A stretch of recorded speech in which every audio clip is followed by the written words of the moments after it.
بسم اللہ الرحمن الرحیم۔ السلام علیکم۔ ماہ رمضان المبارک، یہ مہینہ بڑا بابرکت مہینہ ہے۔ حضرت امیر المومنین علی ابن ابی طالب علیہ السلام نے فرمایا کہ ایک دن جناب رسول خدا صلی اللہ علیہ وآلہ وسلم نے ہمارے لیے خطبہ پڑھا اور فرمایا کہ لوگوں، تمہاری طرف بابرکت اور رحمت والا مہینہ، گناہوں کے معاف ہونے کا مہینہ آ رہا ہے۔ یہ وہ مہینہ ہے کہ خدا کے نزدیک سب مہینوں سے بہتر ہے۔ خداوند عالم سے اس مہینے میں سوال کرو کہ خداوند عالم تمہیں اس کے روزے اور قرآن مجید کی تلاوت کرنے کی اس میں توفیق عنایت فرمائے، کیونکہ جو شخص اس بڑے مہینے میں اللہ کی بخشش سے محروم رہے گا وہ بدبخت اور عاقبت خراب ہوگا۔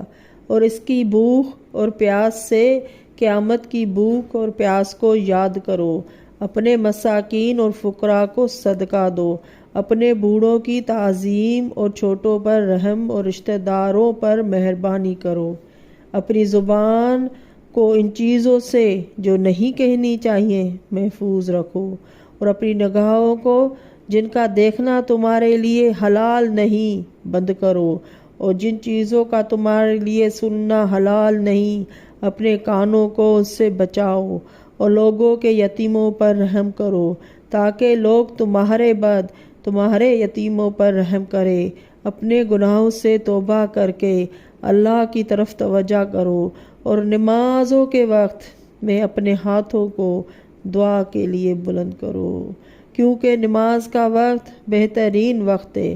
اللہ تعالی رحمت کی نگاہ اس وقت میں اپنے بندوں کی طرف کرتا ہے، اور ان بندوں کا جواب اس وقت میں دیتا ہے جو ذات اقدس سے مناجات کرتے ہیں، اور ان بندوں کو جو اس وقت میں اللہ تعالیٰ کو پکارتے ہیں، بلاتے ہیں، لبیک کے ساتھ جواب عنایت فرماتا ہے۔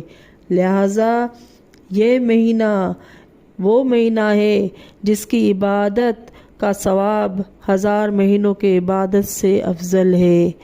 5ویں کی رات کے کچھ اعمال ہے۔ آج 5ویں کی رات ہے اور 5ویں کی رات کی نماز ہے، اور جو یہ نماز ادا کرے گا پروردگار عالمین اس کا جنت میں محل بنائے گا، اور اس کے لیے فرشتے دعا و استغفار کریں گے۔ 5ویں کی رات 2 رکعت ہے۔ اس کی ہر ایک رکعت میں سورہ الحمد کے بعد 50 دفعہ سورہ قل واللہ احد پڑھے، اور سلام کے بعد 100 دفعہ درود پڑھے۔ یہ 2 رکعتی نماز صبح کی طرح ہے، اور اس کی ہر رکعت میں یعنی پہلی رکعت میں الحمد کے بعد 50 دفعہ سورہ احد قل واللہ احد، اور دوسری رکعت میں بھی الحمد کے بعد 50 مرتبہ سورہ قل واللہ پڑھے، قل واللہ احد۔ اور جب بندہ یہ نماز پڑھ لے گا تو پروردگار عالمین اس کے لیے ہزارہ نعمتیں عنایت